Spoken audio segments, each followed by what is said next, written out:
욥기 32장 1절에서 10절까지의 말씀, 저희 특별하게 불편하시지 않으시면 다 같이 자리에서 일어나 주시고요. 그리고 제가 성경 봉독은 제가 하도록 하겠습니다. 욥이 자신을 의인으로 여김으로 그 세 사람이 말을 그치니 람 종족 부스 사람 바라겔의 아들 엘리후가 화를 내니 그가 욥에게 화를 내면 욥이 하나님보다 자기가 의롭다 하며 또 세 친구에게 화를 내면 그들이 능히 대답하지 못하면서도 욥을 정죄함이라. 엘리후는 그들의 나이가 자기보다 여러 회 위임으로 욥에게 말하기를 참고 있다가 세 사람의 입에 대답이 없음을 보고 화를 내니라. 부스 사람 바라겔의 아들 엘리후가 대답하여 이르되 나는 연소하고 당신들은 연로함으로 뒷전에서 나의 의견을 감히 내놓지 못하였노라. 내가 말하기를 나이가 많은 자가 말할 것이요 연륜이 많은 자가 지혜를 가르칠 것이라 하였노라.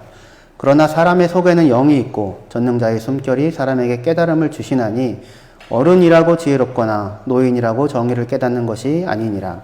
그러므로 내가 말하노니 내 말을 들으라. 나도 내 의견을 말하리라. 아멘. 자리에 앉아 주십시오. 욥기 32장 1절에서 10절까지의 본문으로 엘리후 강화의 의미라는 제목을 가지고 함께 말씀 나누고자 합니다.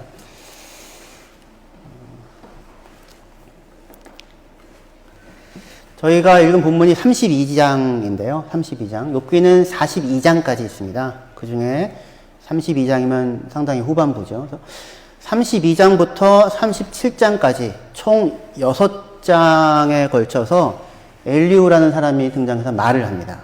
한 사람이 꽤 긴 내용이에요. 엘리후라는 사람은 2절이 보여주듯이 람 종족 부스 사람 바라겔의 아들 이렇게 소개가 됩니다. 람 종족이라고 할 때 람이라고 하는 게 이게 높다는 뜻입니다. 그래서 라마, 길리안 라못, 라마 이런 게 다 높은 지대라는 뜻이에요. 언덕이라는 얘기거든요. 근데 람 종족이니까 높고 고귀한 종족 이렇게 얘기할 수 있겠고요. 부스는 지명이고요. 부스 사람. 그리고 바라겔의 아들. 바라겔은 하나님께서 축복하셨다라는 그런 의미를 갖고 있습니다. 누구의 아들이라고 이렇게 불려지는 사람은 아브라함의 자손 이런 식인 거죠. 나름 중요한 존귀한 가문이다 이렇게 얘기할 수 있을 거예요. 그런 집안에 속한 엘리후가 나타나서 6장에 걸쳐서 이제 말을 하기 시작합니다. 욥기의 세팅을 잘 아시는 분도 계시고 잘 모르시는 분도 계셔서 저는 중간 정도에 맞추어 가지고 얘기를 할 테니까 잘 따라오시면 좋겠습니다. 엘리후라는 사람이 나타나서 6장에 걸쳐서 말을 하는데 이 엘리후는 욥과 그의 친구들에 비해서 상대적으로 젊은 사람이에요. 그 앞에 이제 1장, 2장에 욥기의 세팅이 있어요. 욥이 의로운 사람이었고 하나님 욥을 자랑하고 사탄이 시비를 걸고 까닭없이 하나님이 욥이 하나님을 섬기겠습니까? 하나님이 잘해주니까 섬기지. 그러니까 사탄은 욥의 경건을 하나님이 이익을 주니까 보탬이 되니까 섬긴다 이렇게 얘기를 하는 거예요.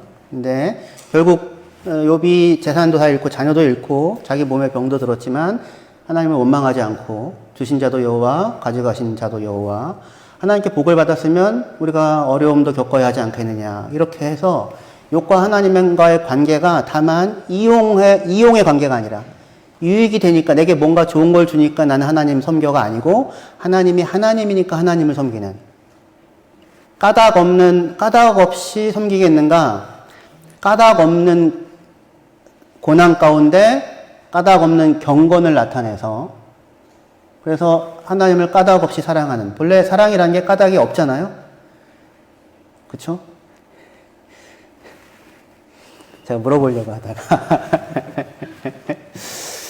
예, 자기 왜 나 사랑해? 그러면 뭐라고 대답해요? 예쁘니까. 이게 정답이죠? 다른 거 말씀하지 마십시오. 예쁘니까 이게 정답인데 사랑해 이유가 없어요. 사랑하니까 좋은 거예요. 이게 그래서 좋고 저래서 좋고 그게 아니라 사랑하니까 그 모습이 좋아 보이는 겁니다. 사랑이 떨어지면 그것 때문에 힘들어요. 그것 때문에. 원래가 이 이익의 대상이 아니라 그것과 상관없이 하나님이 하나님이기 때문에 하나님을 섬기고 살아가는 자리에 욥이 있어요. 맞아요. 그런데 삶이 고통스러워요. 지금. 거기가 이제 물음입니다. 우리들도 마찬가지예요. 항상 좋은 일만 있는 게 아니잖아요. 그리고 그렇게 원했던 승진을 하고 그렇게 원했던 월급이 많아지고 화장실 하나가 2개가 되고 3개가 되고 차 하나가 2개가 3개가 되고 해도 인생은 녹록치 않아요. 늘 행복하고 감사하다고만 되어지지 않고 끊임없이 숙제를 내주잖아요. 그 안에서 감사를 해야 하는 어떤 싸움의 자리에 사실 늘 있게 되죠. 욥이나 우리나 분명히 하나님을 이용해서 하나님이 내게 물질적인 복을 많이 주니까 하나님 섬기는 거 아니고 하나님을 알고 하나님이 하나님이니까 하나님을 섬기는데 분명 많은 축복도 주셨지만 하지만 삶에 여전히 어려움이라고 하는 것을 안고 살게 되잖아요. 그런 의미에서 욥이나 우리나 그렇게 다르지 않은 자리를 살고 있는 중인 거예요. 그런데 하지만 욥의 경우에는 정말 설명하기 힘든 고난입니다. 평생에 이런 일 한 번 겪을까 말까 한 일을 한꺼번에 다 겪잖아요. 그러니까 욥이 비명이 나오고 하나님을 향해 원망하지는 처음에 않았으나 뒤로 가면 갈수록 원망해요. 하나님 정말 이러시깁니까? 차라리 나를 낳지 마시지. 그래서 생애를 저주하고 태어나자마자 죽었으면 좋았을 것을 이러면서 욥이 얘기를 하니까 그 얘기를 듣고는 엘리바스가 야, 너 아무리 힘들어도 그렇지 그따위로 말하면 안 되지 않아? 이러면서 이제 이야기가 진행이 되는 겁니다. 그래서 3라운드에 걸쳐서 3명의 친구들과 욥과의 논쟁이 3라운드에 걸쳐서 이루어져요. 거기가 31장까지입니다. 그리고는 이제 3라운드나 했으니까 할 말 다 했잖아요. 사실 더 할 말도 없는 상황이에요. 하지만 욥의 물음은 여전히 남아있고 친구들의 대답은 욥의 물음에 대한 속 시원한 대답이 되지 않아요. 그래서 욥의 물음에 대해서 하나님이 답할 차례예요. 그리고 실제로 욥기에서는 하나님이 나타나서 욥에게 대답을 줍니다.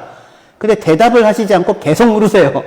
그래서 물음으로 대답을 하시게 되는데 그 사이에 욥의 물음과 하나님의 대답 사이에 6장에 걸쳐서 엘리후라는 사람이 등장해가지고 말을 하게 됩니다. 이 사람의 역할은 뭐지? 왜 여기에 이 엘리후의 얘기가 들어가 있지? 요게 오늘 우리의 물음이고요. 그리고 거기에 한 3가지로 답하면서 그 중에 3번째 대답 가운데 우리가 어떤 교훈을 좀 얻었으면 좋겠다라고 하는 게 오늘 설교의 목적입니다. 예. 엘리후는 이 욥과 친구들에 비해서 상대적으로 젊은 사람이에요. 그렇게 스스로 얘기를 하기도 하거든요. 32장 6절에도 그렇게 얘기하고요. 젊다는 거는 이상적이라는 거죠. 상대적으로 이상적이라는 것이고, 그리고 자기가 말하는 바를 아직 다 살아본 경험은 없어요.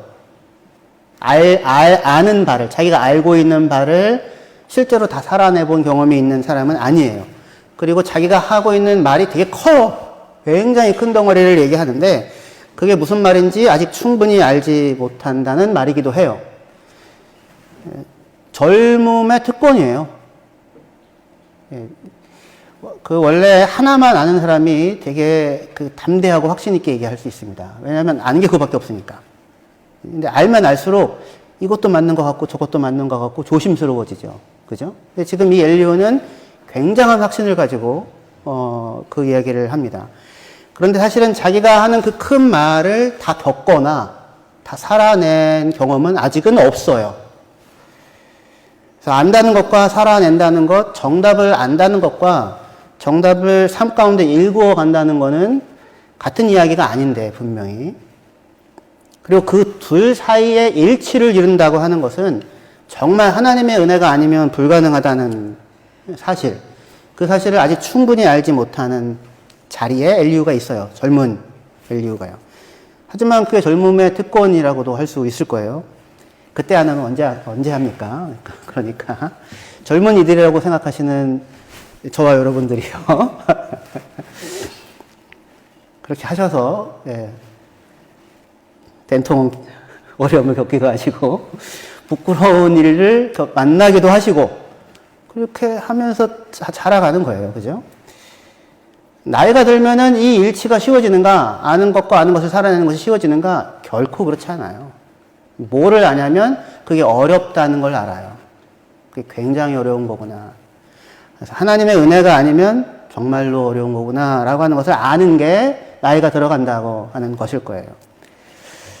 지혜는 우리가 하나님의 은혜가 전적으로 필요하다는 것을 아는 것이고, 그래서 하나님을 의지하며 살아가는 것만이 유일한 삶의 길임을 고백하고 아는 것입니다.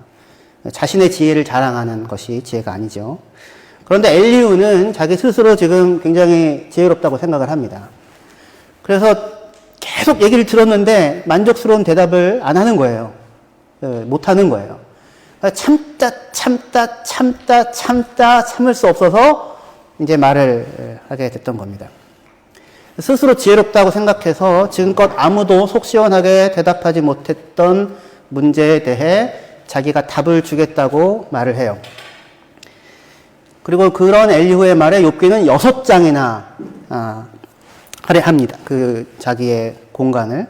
그렇다면 분명히 중요한 말일 수 있고, 그리고 분명히 의미가 있는 중요한 인물일 텐데, 하지만 엘리후의 말을 잘 들어보면 도대체 이 사람은 뭐지? 이런 물음이 들어요. 옳은 말을 하는 것 같아요. 맞아요. 그런데 딱히 새로운 말도 아니고요. 틀린 말도 아닌데 이 말이 여기 왜 필요하지? 거기에 왜 6장이나 할애하지? 이런 이제 생각이 들어서 고개를 갸웃하게 됩니다. 욥의 의도가 뭔가? 엘리후의 말을 잘 들어보면 대부분 옳은 말을 하는 것 같은데 그렇지 않아 보이는 부분도 있어 보여요. 그리고 결정적으로 말은 옳은데 그 말을 하는 엘리후의 태도가 뭔가 듣는 사람을 기분 나쁘게 만들어요. 진리를 말한다고 다가 아닌 그렇죠. 그런 게 있어요. 그래서 엘리후의 말은 한편 아까 욥과 친구들이 논쟁했잖아요. 그 친구들의 말과 겹쳐져요. 굉장히 많이. 근데 조금 새로운 내용이 있어요. 동시에 그 이후에 하나님이 나타나서 하나님이 대답해 주시잖아요. 그 하나님의 말과도 겹쳐져요. 그래서 이건 친구들이 못했던 얘기예요. 그러니까 엘리후의 새로움이 분명히 있어요. 그러니까 엘리후는 친구들의 말과도 겹쳐지고 하나님의 말과도 겹쳐져요. 그러니까 되게 훌륭한 것 같기도 하고 친구들보다는 나은 것 같기도 한데 한편 생각해 보면 굳이 없어도 되는 거예요. 그죠? 그래서 욥기에서 엘리후 강화 6장을 다 빼버리면 욥기의 결론이 달라질까요? 아무런 변화가 없을 거예요. 달라지지 않아요. 그런데 왜 6장에나 걸쳐서 이 엘리후의 이야기를 여기다가 욥기는 놓고 있는가? 라는 물음을 우리 물을 수 있을 것입니다. 거기에 대해서 CBS의 성사학당이라고 하는 프로그램이 있어요. 좋아요. 아주 여러분들 들어보시면 유익합니다. 거기에 욥기 부분을 담당하신 목사님이 김기석 목사님이세요.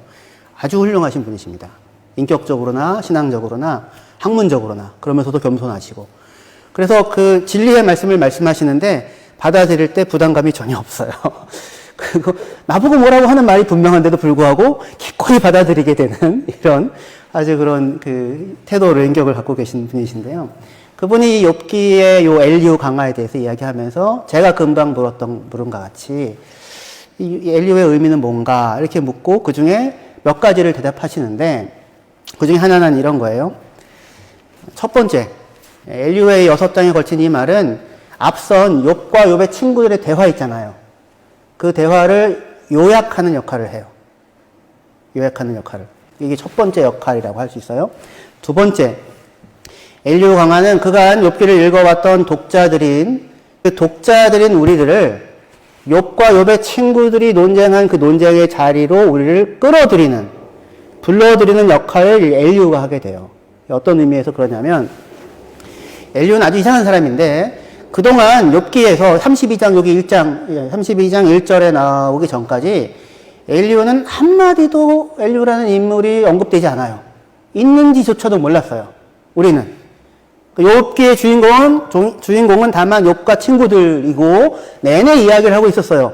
엘리후가 거기 있는지조차 몰랐는데 엘리후가 나타나서 이제 내가 한마디 하겠다 이렇게 얘기를 하고 있는 거예요. 그러니까 그동안 엘리후는 욥과 욥의 친구들의 이야기를 다 들었다 안 들었다? 다 들었다. 곁에 있었다 없었다? 곁에 있었다. 누구처럼? 우리들처럼. 예, 우리들처럼. 집에 돌아가셔서 이번 한 주간 읽어보세요. 1장부터 우리들처럼이라는 말을 같이 하기 위해서. 그리고 나서 32장의 엘리후의 말을 들어봤으면 좋겠어요. 그러니까 지금 있는지도 모르는 사람처럼 그러나 그 이야기를 나름 들은 사람들. 근데 그 누군가가 논쟁하는 이야기를 들을 때 그냥 쟤는 저 얘기하고 쟤는 저 얘기하는구나 라고 가만히 듣고 있게 돼요? 아니면은 거기에 끼어들고 싶어져요? 끼어들고 싶어지죠. 그죠? 누군가가 막 이렇게 얘기하는데 야 시끄러봐 내가 한마디로 정리해줄게. 그만 좀 싸워. 이런 얘기 하고 싶어지지 않아요? 엘리후가 말하자면 그런 역할을 하는 거예요. 들어와서. 근데 우리들도 욥의 이야기들을 들으면서 한편 이 말이 맞나 저 말이 맞나 따져가면서 욥의 고난에 대한 나름의 해답, 나름의 이유, 나름의 대답을 제시하고 싶은 마음이 있을 수 있어요. 그런 우리들과 같은 자리에 엘리후가 서서 지금 그 이야기를 하고 있는 겁니다. 우리를 욥기의 이야기 안으로 너희들도 들어와 봐. 그래서 같이 엘리후처럼 한번 그 의견을 이야기해봐 라고 하는 공간을 마련해 놓고 있는 것입니다. 그리고 나서 하나님이 등장하여서 말씀을 하시는 거예요. 엘리후와 욥과 욥의 친구들과 우리들 모두에 대하여 말씀하시는 것이 되는 거죠. 그런데 재미있는 것은 그렇게까지 끼어들어서 엘리후가 6장에 걸쳐서 이야기를 했잖아요. 그리고 나서 성경은 다시금 엘리후에 대해서 침묵합니다. 엘리후는 한마디도 다시 나타나지 않고 언급되지도 않고 등장하지도 않아요. 하나님께서 나타나셔서 욥에게 폭풍과 같이 질문을 던지시고 이후 말씀을 하시는 가운데 욥의 세 친구들에 대해서는 하나님이 얘기하세요. 너희들의 말들이 옳지 않다. 욥의 말이 더 옳다. 너희가 욥에게 부탁해라. 너희를 위하여 제사를 드려달라고. 그러면 내가 용서하겠다. 그렇게 해서 욥과 욥의 친구들에 대해서는 하나님이 이야기를 해주시는데 엘리후에 대해서는 단 한마디도 말씀하지 않으세요. 엘리후는 사라져버립니다. 존재감 제로예요. 존재감 제로. 그런데 존재감 제로인 그의 이야기를 왜 성경은 6장이나 걸쳐서 기록하고 있을까요? 한편은 요약한다. 한편으로는 우리들을 끌어들인다. 그게 전부일까요? 그것을 위해서만 엘리후의 이야기가 이렇게 기록되어져 있는 것일까요? 그렇지는 않을 거예요. 그래서 또 한 가지 내용을 더 살펴보려고 하는 것이 저희 오늘 말씀의 의도입니다. 엘리후의 대답이 엄청난 대답이었나요?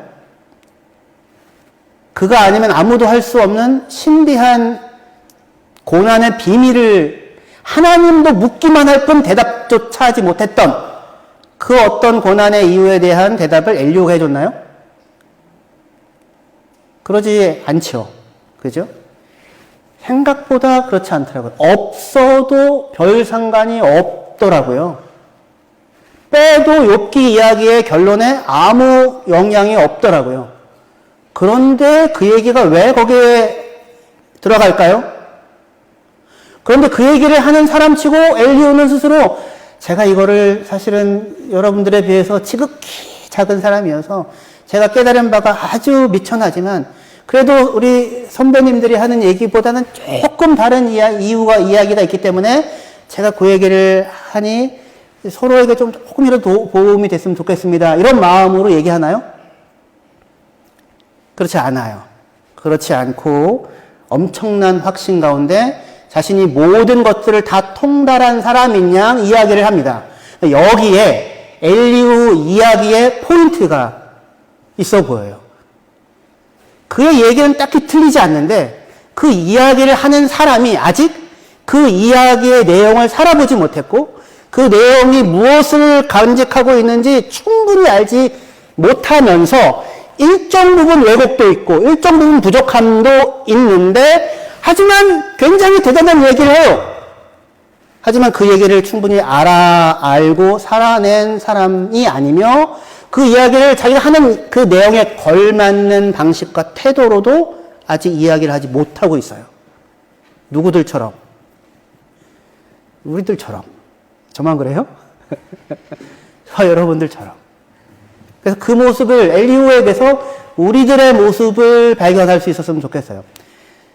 그래서 욥기 32장 우리 2절, 3절 같이 한번 읽어보시면 좋겠습니다. 앞에 볼게요. 같이 읽겠습니다. 시작.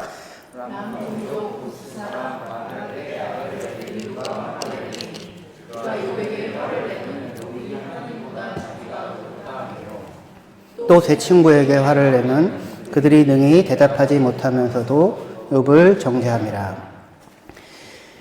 엘리후가 말을 하는데 이렇게 겸손한 마음으로 제가 한 말씀만 해도 될까요? 이게 아니죠? 엘리후가 화가 나 있습니다. 영어 성경이 burned with anger예요. 참지 못하고 견디다 못해서 말을 터뜨려요. 그런 말들이 대부분의 경우 후회하지 않나요? 말이 옳아도 말하는 방식 때문에 후회하지는 않나요? 그쵸? 아무리 말이 옳아도 그렇게 말하지 말았었어야 됐는데 그런 경우들이 있죠. 지금 이 엘리후가 아내 화를 가지고 욥에 대해서 분노하고 욥의 친구들에 대해서 분노해요. 불타오르는 마음으로 지금 이야기를 하고 있습니다. 참고 또 참아왔대요. 왜냐하면 욥의 친구들은 나이가 지긋한 사람이고 자기는 그에 비해 젊은 사람이에요. 그래서 지금껏 나름 겸손하게 예의를 지켜서 참고 있었지만 더 이상은 화가 나서 참을 수 없다고 말하면서 하는 말이 욥기 32장 8절 말씀입니다. 그동안 내가 당신들 어르신들이어서 참아왔는데 하지만 한 말씀만 하겠습니다 라고 하면서 하는 말이 8절. 그러나 사람의 속에는 영이 있고 전능자의 숨결이 사람에게 깨달음을 주시나니 어른이라고 지혜롭거나 노인이라고 정의를 깨닫는 것이 아니니이다. 이 말 맞아요? 틀려요? 맞는 말이죠. 나이가 들었다고 다 지혜로운 게 아니에요. 나이가 들었다고 마음이 넓어지고 표정이 좋아지는 것만도 아닙니다. 훨씬 더 경직되고 포용력이 없을 수도 있어요. 그리고 이 엘리후의 얘기처럼 하나님의 영이 속에 있어서 하나님이 깨닫게 하시면 그 지혜를 말할 수 있다. 그거 맞아요? 틀려요? 그거 맞는 얘기예요, 분명히. 그죠? 그런데 듣는 욥과 친구들은 기분이 안 좋아요. 듣는 욥과 친구들은. 그리고 나서 하는 얘기가 욥기 32장 18절에 조금 뒤에 얘기긴 하지만 욥기 32장 18절 읽겠습니다. 내 속에는 말이 가득하니 내 영이 나를 압박함이니이다. 보라 내 배에는 봉한 포도주통 같고 터지게 된 새 가죽부대 같구나. 내가 말을 하여야 시원할 것이라 내 입을 열어 대답하리라. 나는 결코 사람의 낯을 보지 아니하며 사람에게 영광을 돌리지 아니하이니 이는 아첨할 줄을 알지 못함이라. 만일 내가 그리하면 나를 지으신 이가 속히 나를 데려가시리로다. 나는 아첨하는 사람 아니다. 나는 정직한 사람이다. 나는 사람의 영광을 구하지 않고 하나님 앞에서 살아가는 사람이다. 라고 말합니다. 내 말은 객관적이고 나는 치우치지 않으며 나는 참된 말을 하는 사람이다. 만일 내가 누군가 다른 사람 편에 치우쳐서 말을 한다면 하나님이 나를 속히 데려가실 것이다. 목숨을 걸고 하는 얘기예요. 엄청난 자신감이죠. 나는 결코 치우치지 않았다. 결코 치우치지 않았는데 마음에는 뭐가 일어나요? 분노가 막 일어나고 있어요. 치우치지 않았나요? 이 사람이? 왜 분노할까요? 무엇 때문에? 지금 이 엘리후는 누구에게 화가 나 있다고 얘기합니까? 나는 욥과 욥의 친구들에게 대해서 화가 나 있대요. 대부분의 경우 분노는 자기를 비추는 거울입니다. 자기와 비슷한 모습이 발견되거나 자기가 자기 정체성이라고 삼고 있는 부분을 건드릴 때 분노해요. 자기에 대한 분노일 수 있는데 다른 누군가에게 분노한다고 생각합니다. 엘리후가 그렇게 얘기해요. 욥, 당신이 의롭다고 얘기하는데 당신의 의는 다른 사람들에게도 다 있어. 아마 이 말이 걸렸나? 너만 의로워? 사람의 분노는 자기를 비추는 거울이에요.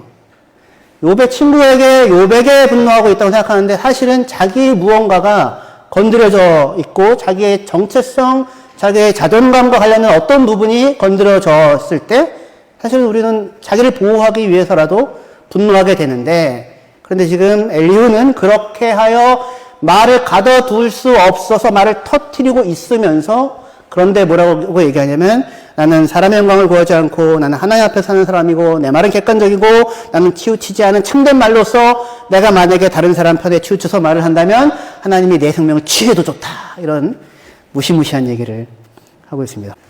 그럴 때 제대로 된 말을 할 수 있을까요? 그의 주장처럼 그렇게 객관적이고 참된 말을 하나님의 편에서 온전하게 할 수 있을까요? 엘리후는 욥의 주장을 세 가지로 요약을 해요. 첫 번째, 욥은 이렇게 얘기했다. 나는 의로운데 하나님은 내 의를 부인했다.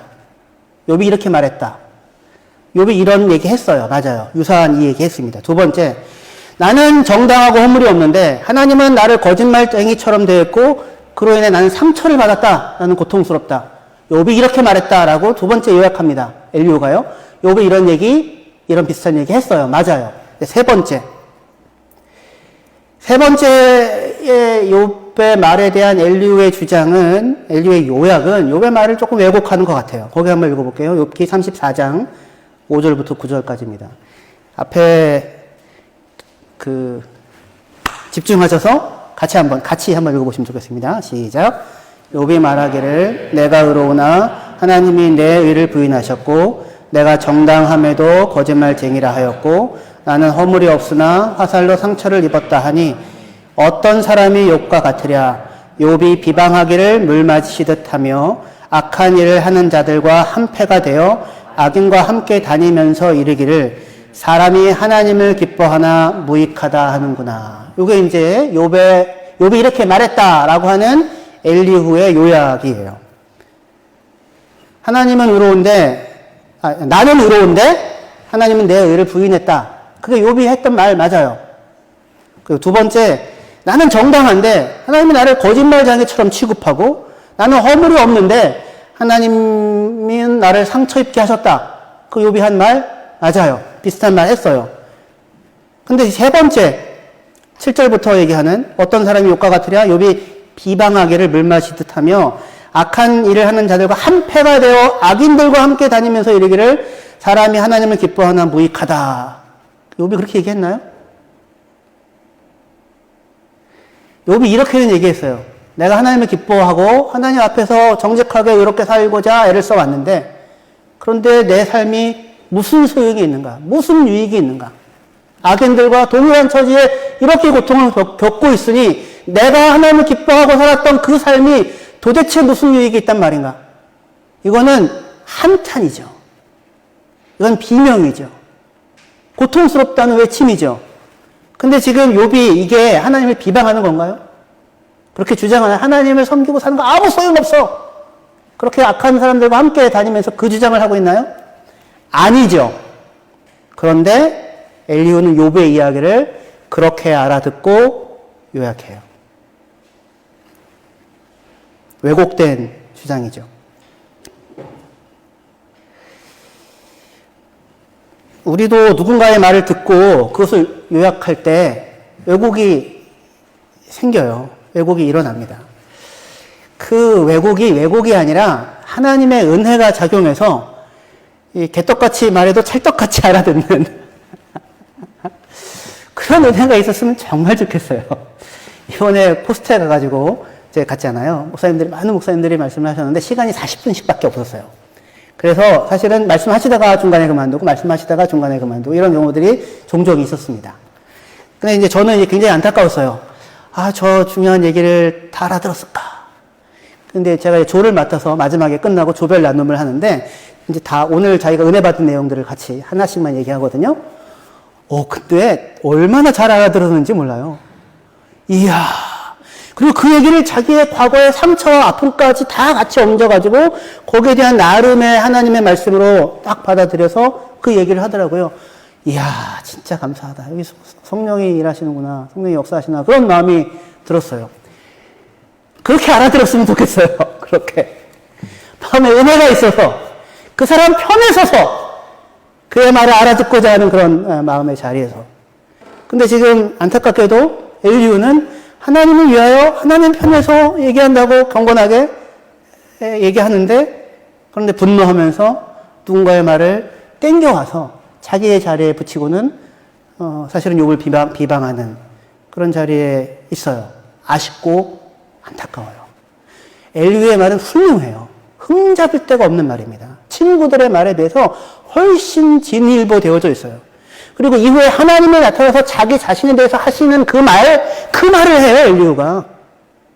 그 대단한 말을 하고 있는 거 맞아요. 그런데 엘리후의 아직 그 자리는 젊어요. 실수해요. 엘리후를 비방하겠다, 비난하겠다고 하는 게 아니라 불완전해요. 누구처럼? 우리들처럼. 진리를 알고 진리를 말한다는 것과 진리를 알고 진리를 따라 산다는 말은 똑같은 말이 아직 아닐 수 있어요. 세상 모든 이치를 통달한 사람이냐 말했던 엘리후의 말에서 틀린 말을 찾기는 쉽지 않지만, 하지만 엘리후는 아쉬워요. 그리고 엘리후의 이야기가 욥기의 결론을 진전시키는데 큰 도움이 되어지는 것도 아니에요. 그 욥기의 내용을 누가 살아내야 되냐면 욥만 살아내야 되는 게 아니라 엘리후 자신도 살아내야 돼요. 답을 다 알고 있는 것처럼 보이는 그 사람 본인도 그 답을 살아내야 하는 것입니다. 우리는 다들 욥과 같은 자리에 서 있습니다. 하나님의 자리가 아니라 하나님의 은혜가 필요한 자리. 하나님의 은혜가 아니면 설 수 없는 그 자리. 그 자리에 다 같이 서 있습니다. 그래서 주여 주의 은혜를 베풀어 주셔서 우리의 마음에 주님의 마음을 허락하시고 분노가 아니라 긍휼로 나만 다 알고 있다는 그 마음이 아니라 내가 아직 아무것도 알지 못하는 자리에 누군가의 협력과 도움이 필요합니다라고 하는 그 자리에 서서 사람을 만나고 사람을 대하고 그리고 사람과 함께 살아갈 수 있는 그러한 자리를 허락하여 주시옵소서. 이것이 우리의 기도가 되어야 할 것입니다. 기도하시겠습니다.